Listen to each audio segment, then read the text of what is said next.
Bom dia, irmãos, graça e paz do Senhor a cada um de vocês que está participando conosco, mesmo à distância, e graças a Deus que nós podemos fazer isso, mesmo com restrições que nos impedem de estar aqui todos juntos na presença do Senhor, mas eu tenho certeza que aqueles que estão aqui estão adorando a Deus, as equipes de transmissão, assim como você também está adorando ao Senhor aonde você está.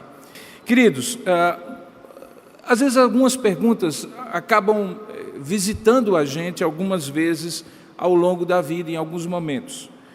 Às vezes nos perguntamos, por exemplo, nós somos fruto do que acontece conosco ou daquilo que fazemos e que acontece conosco ao mesmo tempo? Somos então o que fazemos ou fazemos o que somos? Somos a somatória daquilo que acontece conosco e daquilo que nós fazemos com o que acontece conosco? Podemos mudar a nós mesmos? Ou existe uma mudança que é somente extraordinária, sobrenatural, que transforma o ser humano, para além dos acontecimentos e das reações que temos aos acontecimentos? Essas perguntas, um tanto quanto filosóficas, psicológicas, sei lá, estabelecem algumas perspectivas e abordagens que o homem, o ser humano, tem desenvolvido sobre si mesmo e sobre a sua realidade. E há gente, por exemplo, que diga que as circunstâncias nos fazem ser e fazer aquilo que nós somos e fazemos. É como aquela célebre frase do filósofo chileno José Ortega y Gasset, que dizia que o homem é o homem e a sua circunstância. Outros afirmam que nós somos e moldamos o que somos por aquilo que fazemos, e em parte talvez por aquilo que acontece conosco. Seja como for, essas abordagens de uma vertente ou de outra parecem acreditar que o ser humano muda a si mesmo de uma forma ou de outra, ou então que o ser humano não muda de jeito nenhum. Na verdade, ele se adapta ou se conforma ao seu meio e às suas circunstâncias. Há, porém, uma perspectiva que afirma que a única transformação permanente é feita exclusivamente por Deus, algo como aquele que criou é o único que pode mudar e transformar a sua criatura. Nesta manhã nós vamos continuar a nossa série Edificarei a Minha Igreja, e de certa maneira nós vamos acompanhar uma transformação que ocorre na vida dos primeiros discípulos de Cristo, quando eles se encontram num momento de muito temor, de estremecimento, de covardia diante do fato de que 40 e poucos dias, quase 50 dias antes, o seu Salvador, o Redentor, havia sido crucificado pelo mesmo Sinédrio, agora que representava um perigo de morte iminente. Nessa primeira temporada da série Edificarei a Minha Igreja, nós estamos olhando para a igreja recém-estabelecida em Jerusalém. E ela começa, de fato, visivelmente, no episódio que nós vamos hoje, pela manhã e à noite, visitar, e que se encontra no livro de Atos, capítulo 2, e que eu já peço para você abrir aí na sua Bíblia ou acessar no seu smartphone. O título da mensagem de hoje é justamente Poder para Ser, Poder para Fazer e Poder para Acontecer. Porque, em última instância, como veremos agora pela manhã e completando a noite, quando vamos ouvir o discurso de Pedro, o primeiro sermão da igreja recém-estabelecida, é disso que trata a descida do Espírito Santo no dia de Pentecostes. O poder para ser, para fazer, para acontecer como igreja. Então eu lhe convido a abrir a palavra de Deus em Atos capítulo 2, nesse terceiro episódio da primeira temporada da série Edificarei a Minha Igreja, que narra o evento da descida do Espírito Santo no dia de Pentecostes. Nesse episódio veremos como o ser antecede o fazer e o acontecer. A igreja precisou existir e ser formada pelo Espírito Santo para poder fazer e acontecer aquilo que aconteceu a partir de uma ação divina sobrenatural em indivíduos e a partir deles em toda uma comunidade, chegando a todas as nações da terra. Vamos então ao texto, em Atos capítulo 2, a partir do verso 1, nós vamos ler os 13 primeiros versículos desse capítulo. Diz assim a palavra do Senhor: Ao cumprir-se o dia de Pentecostes, estavam todos reunidos no mesmo lugar. De repente veio do céu um som, como de um vento impetuoso, e encheu toda a casa onde estavam assentados. E apareceram distribuídas entre eles línguas, labaredas como de fogo, e pousou uma sobre cada um deles. Todos ficaram cheios do Espírito Santo e passaram a falar em outras línguas, segundo o Espírito lhes concedia que falassem. Ora, estavam em Jerusalém, habitando naqueles dias em Jerusalém, judeus, homens piedosos, vindos de todas as nações debaixo do céu. Quando, pois, se fez ouvir aquela voz, afluiu a multidão para aquele lugar onde eles estavam, possuída de perplexidade, porquanto cada um daqueles de outras nações os ouvia falar em sua própria língua.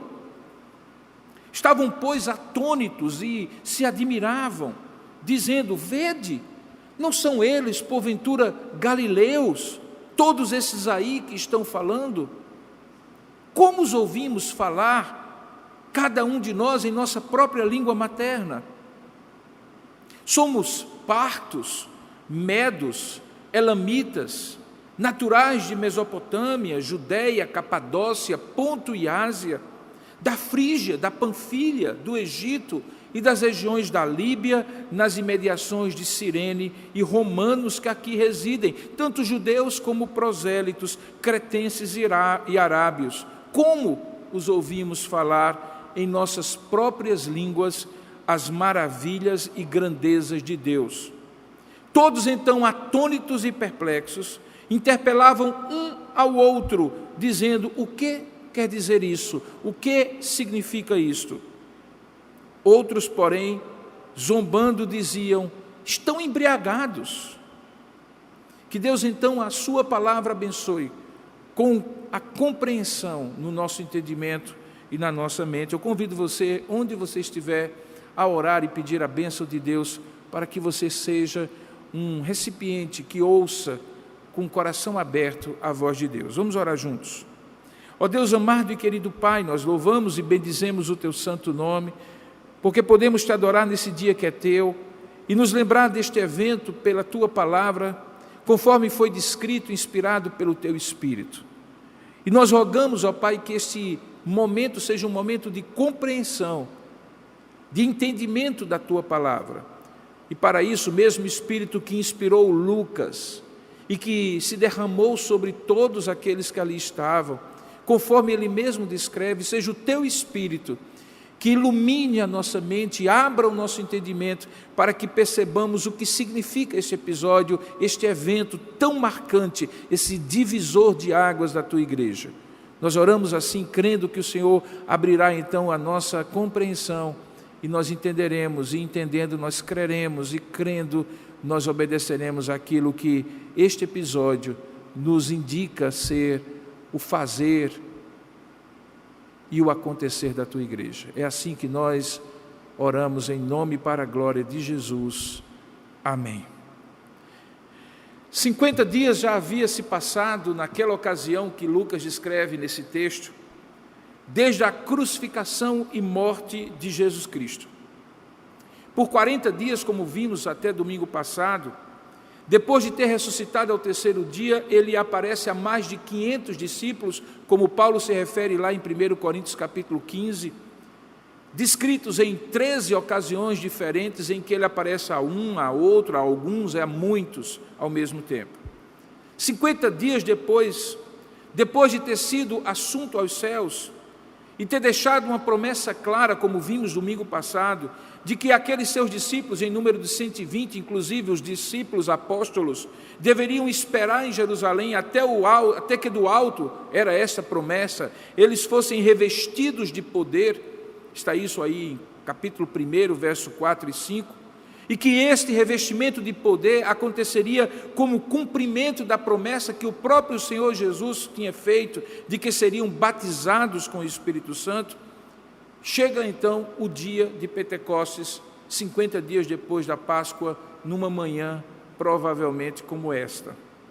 Aqueles 120 discípulos, você viu no texto, estavam reunidos todos no mesmo lugar. Alguns comentaristas dizem que eles estavam no mesmo cenáculo, aquela sala espaçosa, onde haviam celebrado a ceia 50 dias antes. Quando de repente ocorrem dois fenômenos físicos que o texto descreve, que tinham um aspecto de naturalidade, mas tinham uma origem sobrenatural. O texto, conforme você pode ver aí nos versos 2 e 3, conta que, de repente, veio do céu um som, como de um vento impetuoso, e encheu toda a casa onde estavam assentados. E simultaneamente apareceram distribuídas entre eles línguas, labaredas como de fogo, sobre cada um deles, diz o texto. O que aconteceu naquele momento foi, segundo a descrição de Lucas, inesperado e singular. Observe que esse advérbio temporal e também de modo de repente indica que aquele vento não começou devagarzinho e depois foi num crescente até ficar com o som de um vento impetuoso. Não, foi de imediato, como uma forte rajada de vento entrando por frestas de portas e janelas, fazendo aquele som característico de um vento sibilante, impetuoso. E aquilo preencheu todo o espaço do ambiente onde eles estavam. E ao mesmo tempo, e paradoxalmente, labaredas de fogo, como línguas de fogo, repousaram sobre cada um daquelas pessoas que estavam ali, porém sem queimá-los. Veja, fogo que não se acende ao vento, pelo contrário, o vento apaga o fogo. Estava ali presente junto àquele vento impetuoso, sem que o fogo aceso fosse pelo vento apagado. Aqueles dois fenômenos físicos inesperados, no verso 4, são seguidos por um outro. Um comentário inicial de Lucas diz que, por causa daqueles fenômenos, todos ficaram cheios do Espírito Santo. E então um terceiro sinal aconteceu, eles passaram a falar em outras línguas, em outros idiomas, segundo o Espírito lhes concedia que falassem. Veja, o que tinha sido ouvido e visto, ouvido como vento e visto como fogo, eram os sinais visíveis da descida do Espírito Santo, que foram seguidos por outro sinal visível, a capacidade de falar outras línguas, outros idiomas, que aqueles homens galileus não conheciam, ou se conheciam, não conseguiam comunicar-se nelas. E isto como resultado do fato de que todos, preste bem atenção, diz que todos aqueles 120, incluindo discípulos e apóstolos, tinham sido cheios do Espírito Santo. O que aconteceu depois, ou seja, a reação dos que moravam naquela parte, naquela região de Jerusalém, também é descrito por Lucas no verso 6, 7 e 8, de uma maneira muito singular. Diz o texto que, quando, pois, se fez ouvir aquela voz, afluiu, atraiu, juntou uma grande multidão, que se possuiu de perplexidade, porquanto cada um os ouvia aqueles discípulos falarem na sua própria língua. O texto diz que eles estavam atônitos, perplexos, admirados, e se perguntavam, dizendo assim: não são eles, porventura, galileus, todos esses aí que os ouvimos falando em nossa própria língua materna? Então, o que começa com uma manifestação de dois fenômenos físicos, vento e fogo. Logo também se torna e se manifesta por um fenômeno linguístico e social, porque aqueles homens que ali estavam começam a falar em vários idiomas que não conheciam, visto que eles eram galileus. Essa observação de que eles eram galileus é muito significativa, porque, como nós conhecemos do contexto social e político daquela época, a Galileia era a região menos religiosa de toda aquela região de Israel. Ficava longe do centro do poder político, que ficava exatamente em Jerusalém, onde eles estavam. Eles tinham estado ali na Páscoa, muitos deles tinham voltado para suas casas, e agora naquela segunda festa, a festa do Pentecostes, 50 dias depois, eles tinham voltado a Jerusalém, e não se esperava que aqueles homens que eram galileus, a maioria, ou boa parte deles, que vivia da pesca no mar da Galileia, de uma região profundamente influenciada pela cultura greco-romana, pagã, pudessem ser aqueles mais letrados e mais capacitados naturalmente para pregar o Evangelho e falar das grandezas de Deus como nós encontramos aqui. Nada menos, irmãos, do que 14 ou 15, dependendo da contagem, localidades ou etnias são mencionadas como estando presente e ouvindo as grandezas de Deus na sua própria idioma, de partos, medos, elamitas e mesopotâmicos, de judeus capadócios do Ponto e da Ásia, passando pela Frígia, pela Panfilha, do Egito, das regiões da Líbia, no norte da África, nas imediações de Cirene, até romanos que vieram da capital do império para residir em Jerusalém, todos eles, fossem judeus ou prosélitos interessados no judaísmo, uma mensagem única foi comunicada. E, apesar de cada um ouvir no seu idioma, o que se falava era, segundo o verso 11, as grandezas de Deus. Como os ouvimos falar em outras línguas, em nossas próprias línguas, as grandezas de Deus. No texto que nós lemos, a descrição de Lucas é encerrada com 3 interrogações. A primeira é essa: como os ouvimos falar em nossas próprias línguas as grandezas de Deus? Mas depois eles também se perguntam: o que quer dizer isto? O que isto quer dizer? Eles se perguntaram, e alguns até mesmo eventualmente concluíram que aqueles homens estavam embriagados, o que vai dar o gancho, como nós veremos à noite, para o sermão que Pedro prega, dizendo que não, eles não estavam embriagados, sendo quase 9 horas da manhã daquele dia. Essa elucidação contextual que eu estou fazendo, até esse momento no sermão, simplesmente descrevendo o que o próprio Lucas descreve, vai na direção de percebermos como este evento, como este fogo e este episódio do dia de Pentecostes é, na verdade, um divisor de águas. E como veremos, o cumprimento de algo prometido, que vai efetivamente na direção de tornar a igreja uma realidade visível e com características distintas do que havia sido visto até agora. A existência daquela igreja do Antigo Testamento, uma assembleia dos chamados para fora, formados exclusivamente pelos descendentes de Abraão, o povo da aliança, passaria a partir daquele episódio a ser uma assembleia chamando os que estavam de todas as línguas, tribos, nações, eleitos por Deus, para fazer parte desta Assembleia Santa, deste povo da aliança.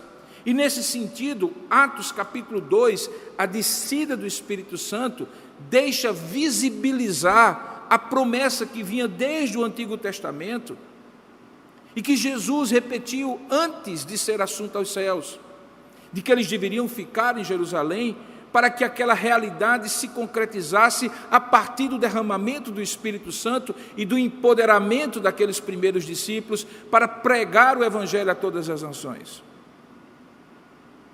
O que é extraordinário como divisor de águas é que nós podemos, de certa maneira, dizer que a igreja é inaugurada como realidade visível, distinta do judaísmo, a partir do dia de Pentecostes.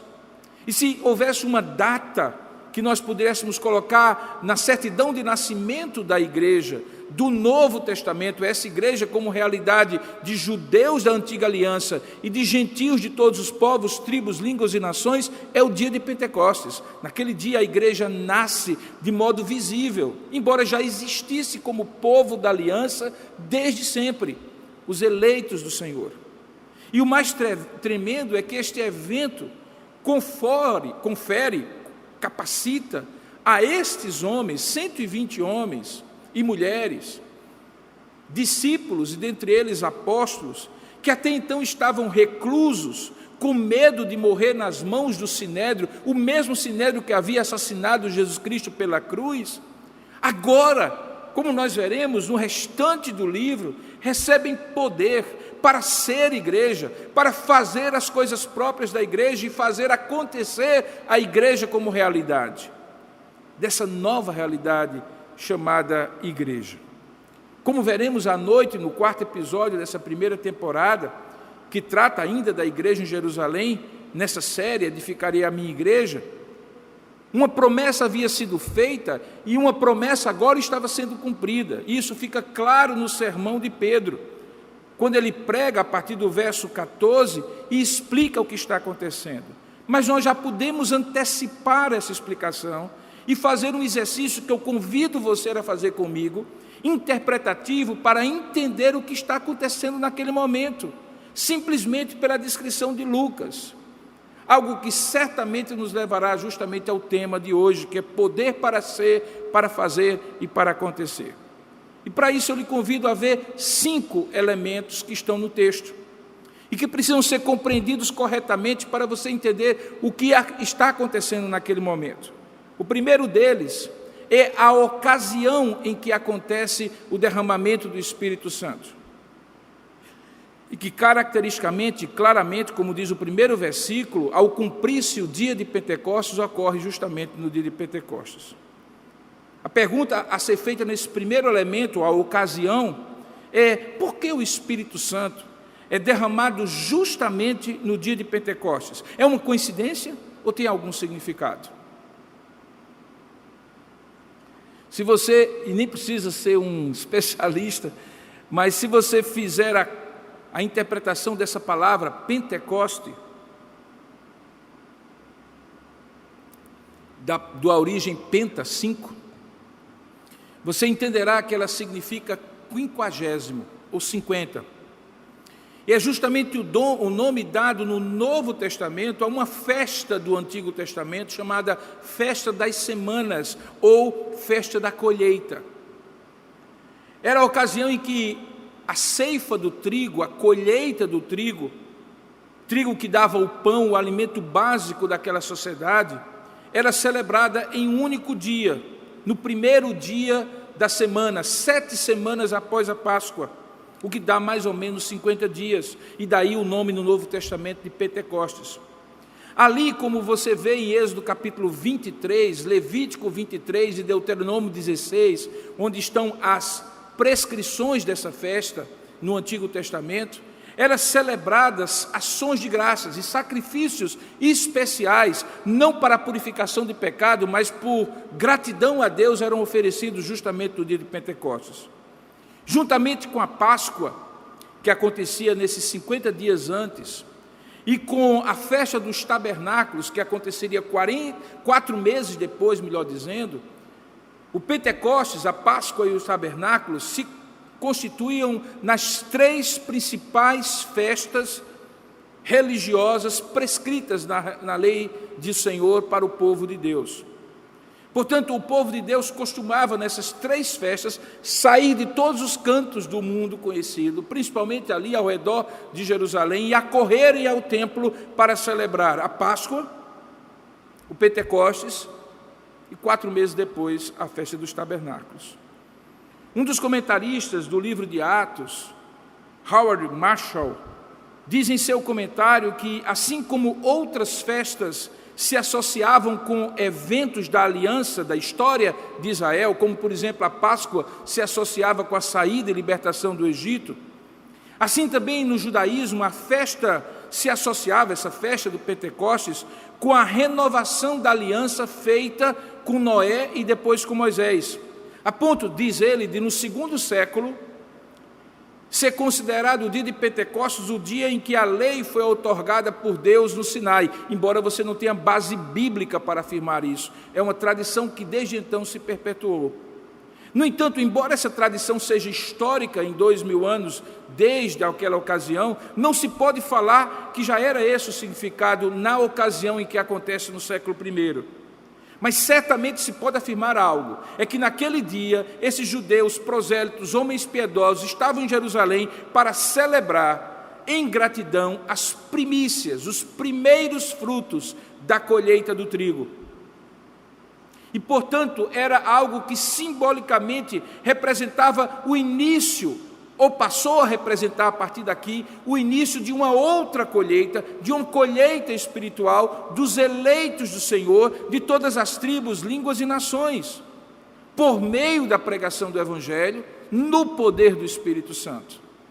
Então não foi coincidência que Deus escolheu o dia de Pentecostes para representar o início da grande colheita que a igreja, pela proclamação do Evangelho no poder do Espírito Santo, haveria de colher, e que o livro de Atos descreve de 1 a 28, dentro daquele padrão de ser testemunhas por conta do revestimento do poder do Espírito Santo em Jerusalém, na Judeia, Samaria e até os confins da terra, que é exatamente a cronologia que Atos estabelece.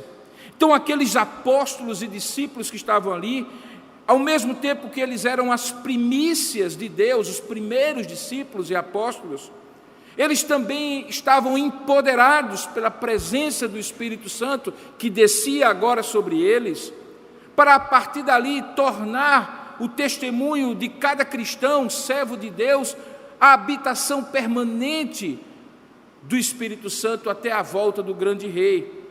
E não apenas eram eles alguém em quem o Espírito Santo podia, determinado momento, por determinado tempo, para uma determinada missão, como acontecia no Antigo Testamento, usá-los para uma missão. Não, agora eles eram ao mesmo tempo empoderados, santificados pela presença permanente do Espírito Santo, como também eram empoderados e credenciados por essa mesma presença para colher as primícias de todos os povos, tribos, línguas e nações. Como veremos à noite, quando aquelas 3.000 pessoas se convertem por intermédio da pregação do apóstolo Pedro, que vai explicar por que aqueles homens não estavam embriagados, aquelas 3.000 pessoas, representantes de todas as tribos, línguas e nações, que nessa lista estão representados, de maneira sintética, não exaustiva, é claro. Fica claro que o dia de Pentecostes não foi escolhido por acaso.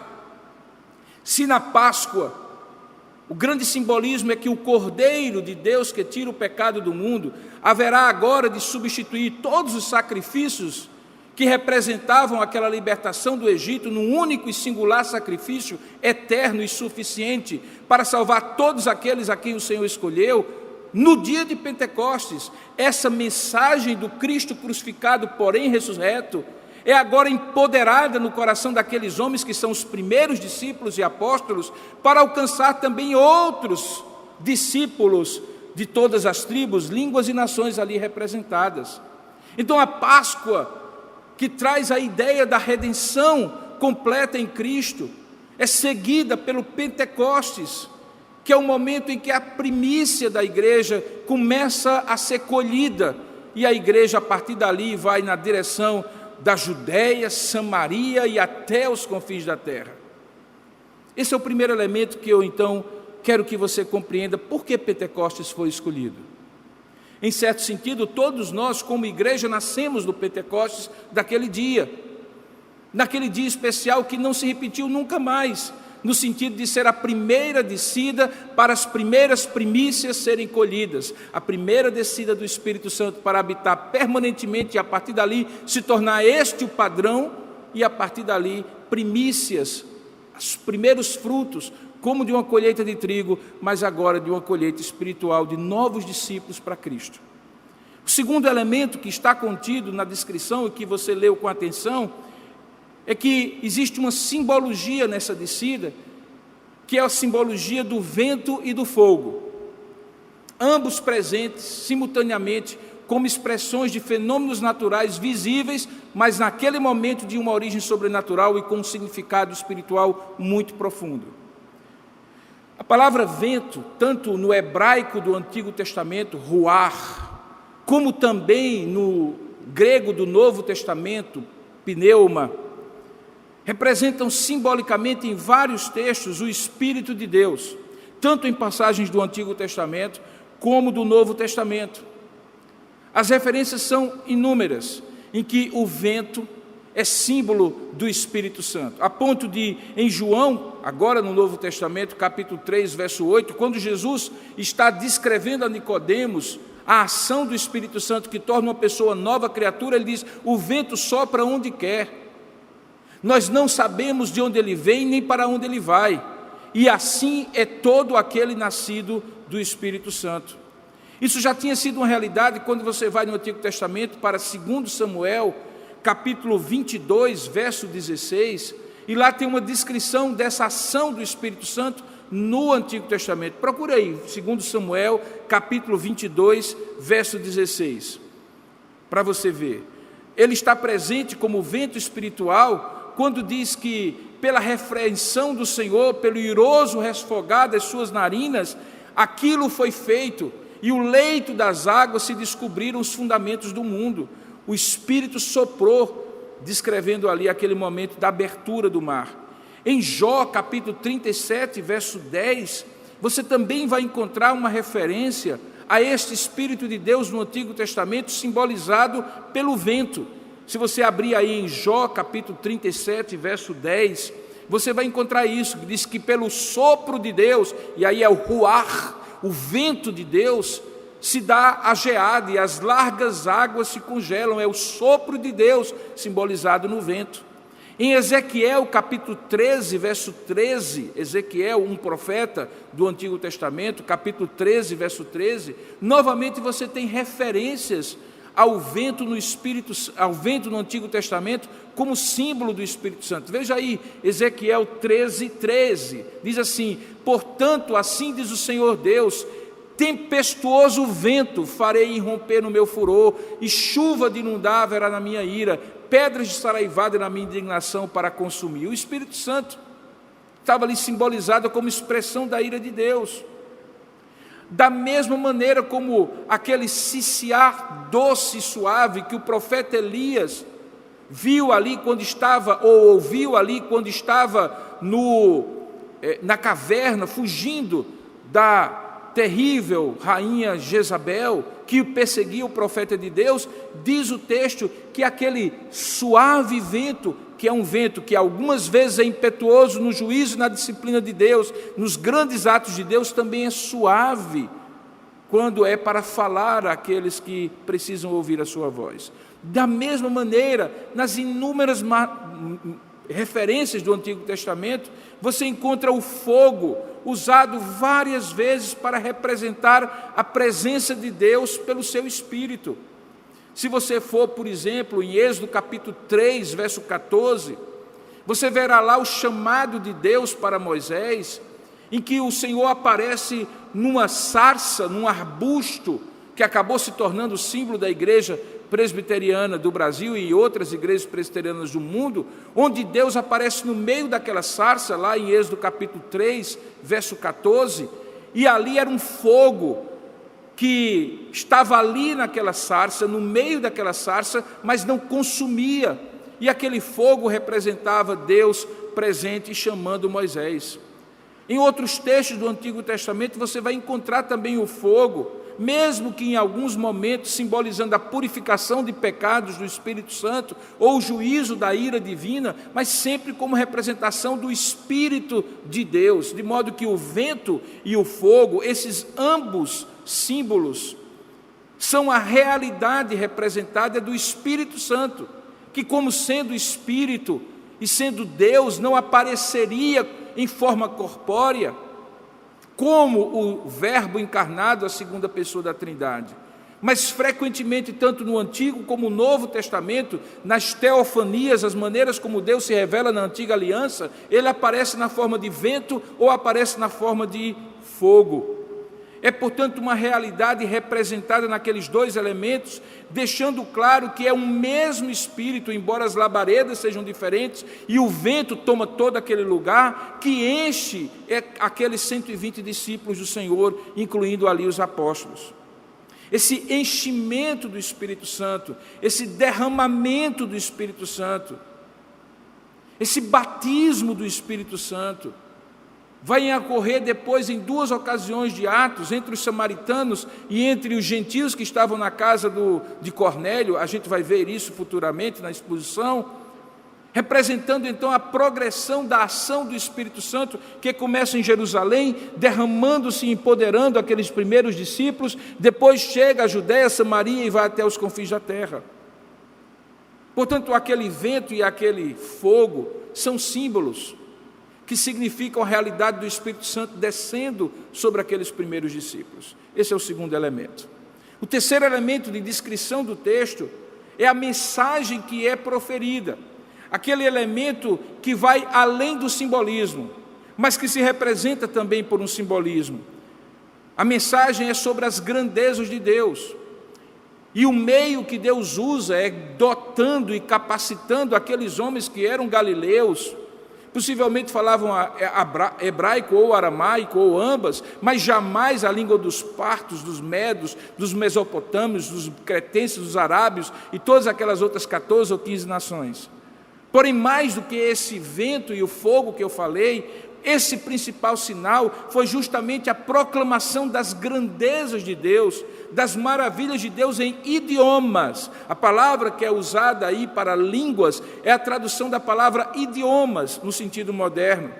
Idiomas de várias nações representativas de todo o mundo. Então, significativamente, o fogo e o vento, que são símbolos visíveis, também são sucedidos por um símbolo linguístico, social, de interação social por meio da linguagem, em que Deus usa idiomas que eles não conheciam, nunca tinham estudado, não saberiam se comunicar neles, para proclamar as grandezas de Deus para idiomas de várias nações ou idiomas de várias nações que estavam ali representadas. Então veja que significativamente a primeira mensagem dos primeiros discípulos cristãos, no dia em que o Espírito Santo os capacita, é justamente sobre Deus e sobre as grandezas de Deus. Porque a obra do Espírito Santo, meus queridos irmãos, não é lançar luz sobre si mesmo. A obra do Espírito Santo é dar ao Pai e ao Filho a glória devida.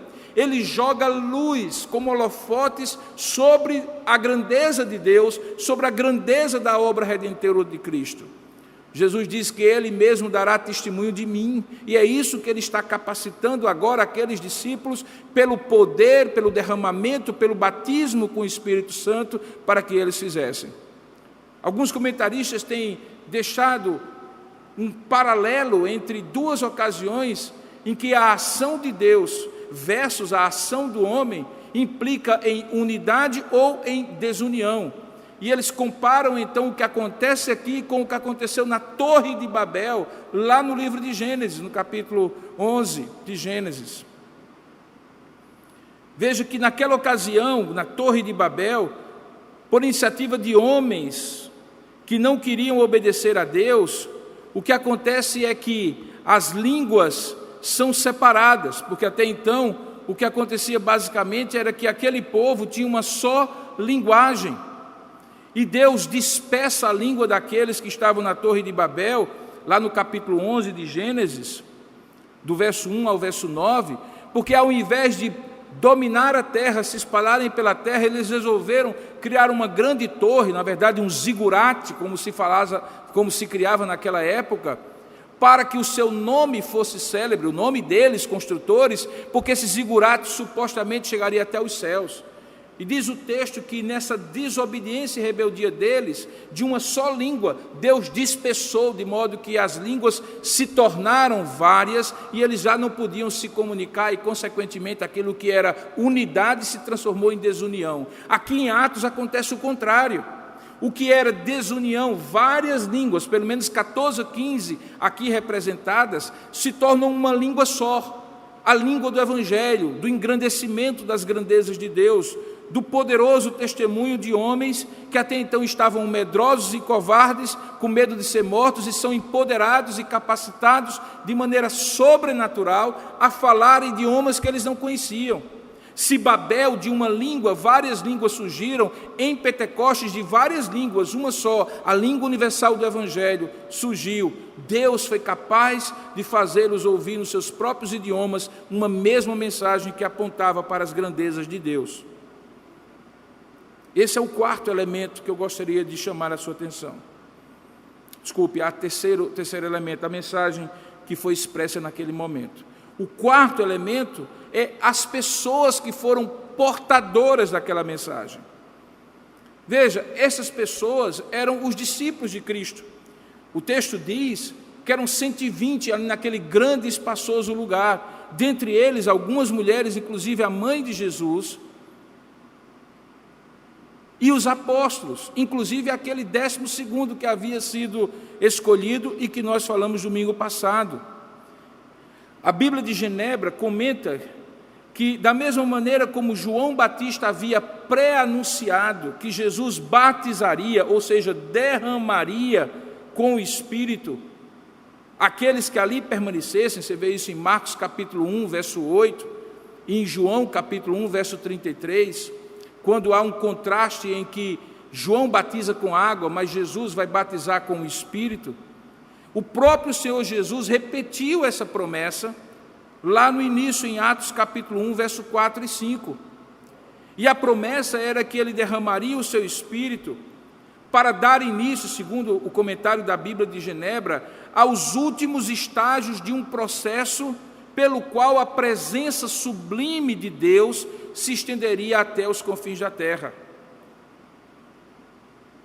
A Bíblia comenta dizendo que toda a obra de Deus em nós, tocando o nosso coração, caráter e conduta, e nos tornando, portanto, recipientes da obra salvadora, redentora e santificadora que só o Espírito faz, porque o Espírito é quem convence o homem do pecado, do juízo e da justiça, e é o Espírito Santo que santifica o homem habitando nele como uma nova criatura. Essa mesma obra também era uma obra de empoderar recipientes do Espírito Santo e torná-los instrumentos do Espírito Santo, capacitados pelo Espírito Santo para serem vias de comunicação da mensagem do Evangelho. Então aqui nós encontramos que esses homens, ao mesmo tempo que são revestidos do Espírito Santo, e a partir dali o paradigma se estabelece, o padrão se estabelece, ou seja, que todo aquele que é de Deus tem o Espírito de Deus, ligado então espiritualmente naquilo que os teólogos chamam de união mística com Cristo,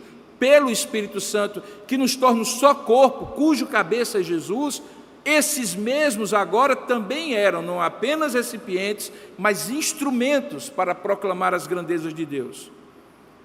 Eram apóstolos e discípulos empoderados, como é o texto, como é o costume de falar hoje das pessoas, com poder que nós sabemos que tem dois significados: a autoridade do credenciamento de Deus, quando Ele envia, quando Ele autoriza ser instrumento, embaixador dEle, e capacidade no sentido de ter o poder, a condição, a competência, a capacidade de fazê-lo. E aí, por isso, eles não somente receberam o Espírito Santo para serem salvos e santificados, para serem unidos no corpo de Cristo, mas também foram empoderados para proclamarem o Evangelho, em palavras, pela proclamação do Evangelho, e com sinais, milagres e prodígios, que é uma expressão que Lucas usa em vários momentos no livro de Atos. E isso vai ser demonstrado nos capítulos seguintes. Por isso Pentecostes é uma divisão de águas. Nós poderíamos dizer que até o capítulo 1 Lucas fez o pré-anúncio contextualizou a mensagem, e a mensagem começa de fato, a mensagem de Atos, em Atos 2, e a partir dali a descrição dela até o capítulo 28. Esses homens e essas mulheres eram homens e mulheres simples, discípulos, que tinham seguido Jesus por 3 anos e meio. 12 deles tinham sido testemunhas da sua ressurreição e escolhidos para serem apóstolos. Mas agora eles se tornavam canais empoderados. O medo, a covardia diante do receio de serem assassinados são substituídas por uma ousadia, por uma sabedoria, por uma eloquência que depois vai ser destacada quando eles se apresentam diante do Sinédrio e pregam o Evangelho, a ponto de os homens do Sinédrio dizerem assim: eles estiveram com Jesus, apesar de serem homens ignorantes. Perceba então que as pessoas que são empoderadas por Deus como mensageiros são pessoas simples. Eles não eram excepcionais. Excepcional era Deus na vida deles, o chamado e a missão de Deus, e agora o empoderamento de Deus na vida deles. Esse é o quarto elemento do texto. E o quinto é justamente os povos e as etnias representativas das nações até onde a igreja seria edificada pela pregação do Evangelho. Eu não poderia imaginar uma estratégia melhor de expansão de qualquer corporação humana, de qualquer instituição humana, de qualquer multinacional humana, do que essa. Trazer pessoas numa festa que naturalmente eles já viriam, mas marcar naquele dia o dia em que a principal mensagem que vão ser impactados, e é por meio deles todas as nações de onde eles vieram e para onde eles vão voltar também seriam. E é isso que Deus faz. Deus traz pessoas de 14, 15 nações, possivelmente havia outras. Lucas não está querendo ser exaustivo aqui, ele apenas cita algumas, de localidades ou de etnias no globo que representavam a universalidade, ou como na teologia se chama, a catolicidade da Igreja de Cristo. Eles eram judeus, eles eram prosélitos, ou seja, pessoas interessadas no judaísmo, quer tenham sido já circuncidados ou não, e que voltariam depois para as suas regiões impactadas, não pela tradição da festa das colheitas, que era simbólica, e que por milênios tinha sido já celebrada, mas pelo significado que Pentecostes passa a ter na colheita espiritual da igreja, sendo eles as primícias, os primeiros frutos, e ao mesmo tempo os primeiros instrumentos para que essa festa deixasse de ser apenas para um povo, o povo da aliança, descendentes de Abraão, e se tornasse uma festa de todos os povos, tribos, línguas e nações. Assim você encontra discípulos judeus pregando para judeus ou para interessados no judaísmo, discípulos judeus que tinham se tornado discípulos de Cristo e que agora se tornariam discípulos de Cristo, pregando para outros discípulos do judaísmo, que se tornariam também, por sua vez, discípulos de Cristo para todas as nações. Esse paradigma, esse padrão também vai ser estabelecido quando em outros momentos de expansão da igreja, Deus pega 1 ou 2 ou 3 representantes numa cidade, ou de uma etnia, ou de um segmento social, e usa como pequenos faróis e transmissores da mensagem para o seu grupo, para o seu segmento, para a sua nação, para a sua localidade. Você vai ver esse padrão durante todo o livro de Atos. Em poucas ocasiões, você vai encontrar Deus alcançando por via da igreja uma grande multidão de pessoas de um determinado segmento, de uma determinada nação, língua ou povo, no livro de Atos. Você vai encontrar pessoas sendo singularizadas, Deus atraindo alguns como primícias para aquele povo, porque esses aqui foram primícias para este momento em que o Evangelho se torna universal, católico no sentido de alcançar todas as tribos, línguas e nações.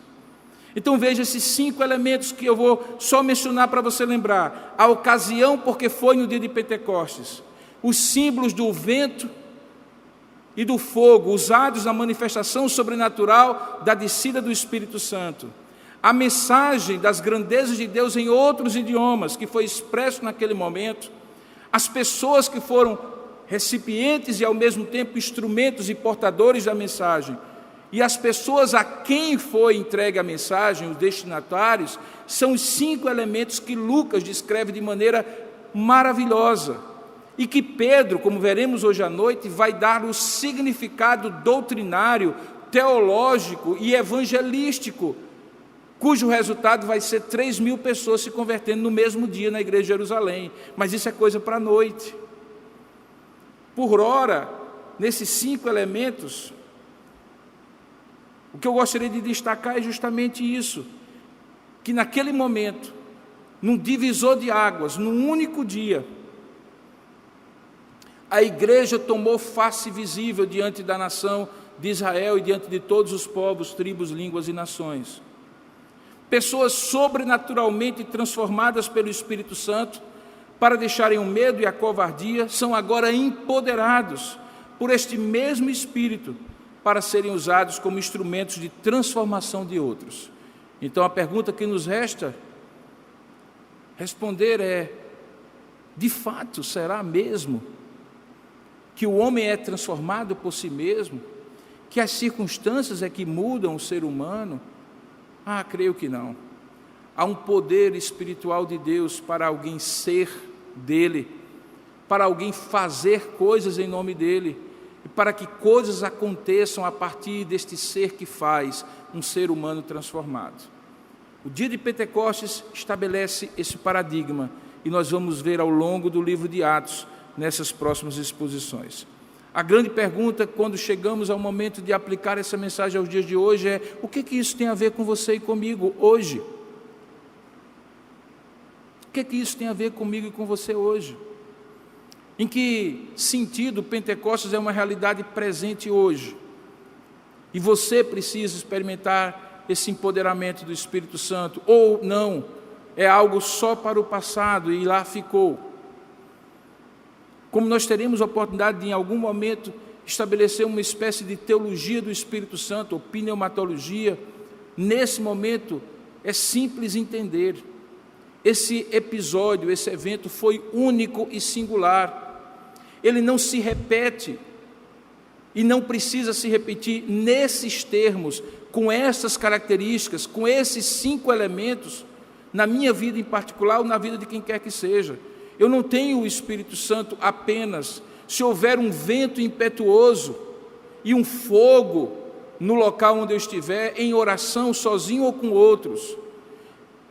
O Espírito Santo não derrama-se sobre a minha vida simplesmente porque eu sou capacitado a falar línguas, e falar línguas como idiomas ou outros que eu não conheço. Não. Essa descrição é uma descrição de um evento histórico, singular, como foi a construção da arca e outros grandes eventos que não se repetem mais, mas cujos efeitos e implicações espirituais, estas sim, devem ser a realidade de todo cristão, e são. Quando há 40 anos Deus alcançou a minha vida, e eu era apenas um adolescente, 15 anos e poucos dias de vida, o Espírito Santo que veio habitar em mim, este mesmo Espírito que foi derramado. Porque a partir desse derramamento do Espírito Santo, o Espírito Santo veio a se tornar habitante da minha vida e também da vida de todo aquele que crer. Quem não tem o Espírito de Deus, esse tal não é dele, diz Paulo escrevendo aos Romanos. Porque nos tornamos templo do Espírito Santo, quando o Espírito Santo nos une à sua igreja, e já ali nos capacita e nos empodera a sermos testemunhas, tanto em Jerusalém como em toda a Judeia, Samaria e até os confins da terra, para falarmos das grandezas de Deus no poder do Espírito Santo, para não nos intimidarmos com medo e covardia diante dos riscos e perigos que proclamar o Evangelho ainda hoje nos traz. Perigos religiosos, civis, políticos ou quaisquer que sejam. Em certo sentido, portanto, esse Pentecostes marca a minha vida, na minha experiência pessoal, mas não como um evento histórico. E esse derramamento deste Espírito vai se renovando em vários momentos da minha vida, numa constante que espera-se seja cada vez mais constante. Daí porque Paulo diz: sede continuamente cheios do Espírito Santo. Esse enchimento do Espírito Santo renova em nós o empoderamento, a capacidade que Ele já nos deu, quando nos juntou no corpo de Cristo e nos uniu pelo batismo com o Espírito Santo, no momento em que somos regenerados, convertidos ao Senhor, e a partir dali somos renovados continuamente pela ação do Espírito de Deus. Empoderados para fazer aquilo que esses mesmos homens simples, limitados, com medo e covardia, como nós muitas vezes somos, também foram empoderados. Em certo sentido, nós estávamos lá representados por aquela igreja, e em certo sentido, cada um de nós experimentou essa mesma realidade, ainda que não com todos os elementos daquele dia, quando nós fomos tocados e batizados pelo Espírito Santo e nos tornamos então, não apenas uma nova criatura, mas templo do Espírito Santo e canais do Espírito Santo para proclamar esse mesmo evangelho das grandezas de Deus a todas as tribos, línguas e nações. Então esse texto tem tudo a ver com você. Você está na igreja que nasceu no Novo Testamento como expressão visível da sua universalidade justamente no dia de Pentecostes. O que acontece a partir daí, nos capítulos seguintes do livro de Atos, é o que se espera que aconteça na sua vida, no dia a dia, na sua existência no dia a dia, e você possa ser testemunha de Jesus, tanto em Jerusalém como em toda a Judéia, Samaria e até os confins da terra. Que Deus use você, empoderado e capacitado pelo Espírito de Deus, para ser testemunha assim como esses homens e mulheres foram. Que Deus nos abençoe. Amém.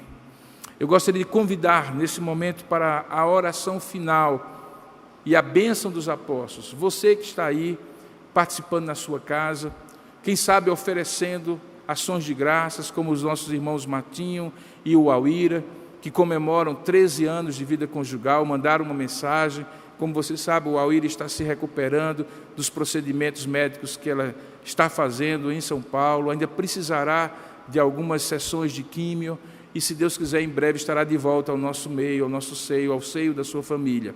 Mas ela não deixou de registrar que hoje é dia de gratidão por 13 anos de vida conjugal. E nós vamos orar por eles e agradecer, bem como pelas bênçãos que Deus tem dado a cada um de nós, e você conhece, você sabe. E não nos esqueceremos também de interceder uns pelos outros, pedindo a Deus que nos abençoe, que nos dê a provisão, a saúde, a proteção, a direção que tanto precisamos. Então, convido você, onde você estiver, a se colocar de pé e juntos adorarmos a Deus e, principalmente, entregarmos este culto ao Senhor em gratidão e também intercedendo uns pelos outros. Vamos orar juntos. Ó Deus amado e querido Pai, nós louvamos e bendizemos o Teu nome, pela certeza que o Teu Espírito, que foi derramado no dia de Pentecostes e que habita no coração de cada um dos Teus filhos e servos e no meio da Tua igreja, é o mesmo Espírito que nos capacita, que nos empoderará cada dia mais para sermos testemunhas do Teu Evangelho. O Espírito que nos torna ser aquilo que somos, filhos e discípulos santificados por Ti, que nos capacita a fazer a Tua obra e a Tua missão e ver as coisas acontecendo por nosso intermédio e apesar de nós frequentemente. Ó Deus, nós rogamos que esse Espírito continue visitando o nosso coração, porque nele habita, e não apenas como habitante do nosso coração, santificador do nosso caráter cristão, mas também como empoderador, impulsionador, capacitador da obra da Tua igreja, da obra de cada filho Teu. Ó Deus, que esse Espírito esteja continuamente enchendo o nosso coração, para sermos testemunhas e falarmos das Tuas grandezas a quem é eleito do Senhor e precisa ouvir o chamado e a convocação do Evangelho de Jesus Cristo. Capacita, pois, a Tua igreja e continua derramando o Teu Espírito profusamente sobre o Teu povo nos dias de hoje. Queremos entregar este culto que o Senhor nos permitiu Te oferecer.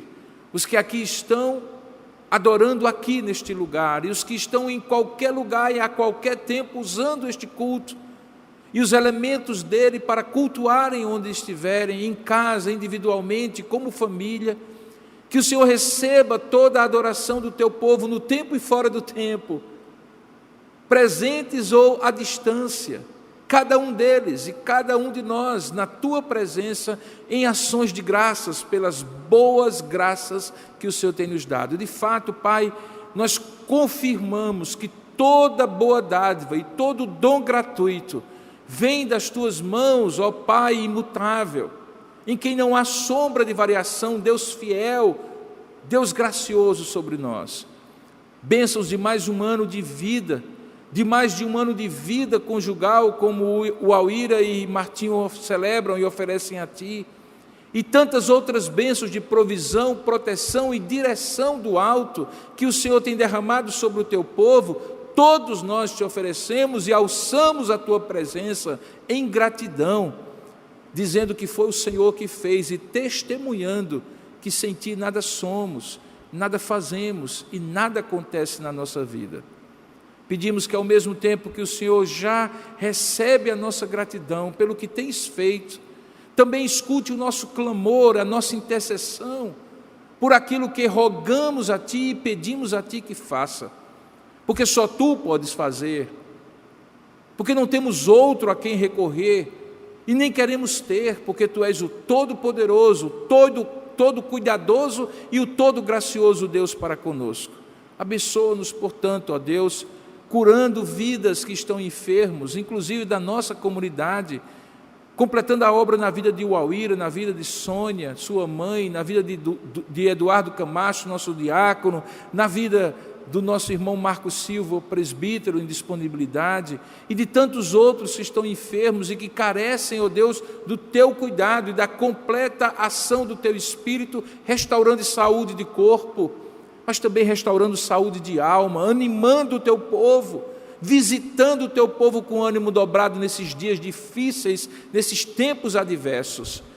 Sustenta-nos nas Tuas mãos, assim como nossas famílias, a provisão sobre o nosso lar, nossos relacionamentos e de tantos que hoje sofrem, Pai. Oramos pelo nosso país, Senhor, que caminha, ó Deus, para tantas mortes, mais algumas ainda, talvez milhares, não sabemos. Oramos, ó Deus, que o Senhor tenha misericórdia, ó Deus, e aplaque a Tua ira sobre nós, ó Pai, porque sabemos que todo bem vem de Ti, e muitas vezes Tu queres disciplinar os Teus filhos e julgar as nações, para que elas deixem os seus maus caminhos e se voltem para Ti. É isso que nós Te pedimos, que essa pandemia seja instrumento Teu para conversões e retornos à presença de Deus, daqueles que são Teus. Ó Deus, oramos assim e rogamos a Tua bênção, a bênção do Deus triuno, Pai, Filho e Espírito Santo, sobre cada um de nós e sobre as nossas famílias, agora e para todos sempre, em nome e para a glória de Jesus. Amém. E que a graça, portanto, do nosso Deus e Pai, meu irmão, minha irmã, venha sobre sua vida, assim como a graça, a companhia, o poder e a unção do Pai, do Filho e do Espírito Santo, revista toda a igreja de Deus na face da terra, desde agora e para todos sempre. Amém e amém.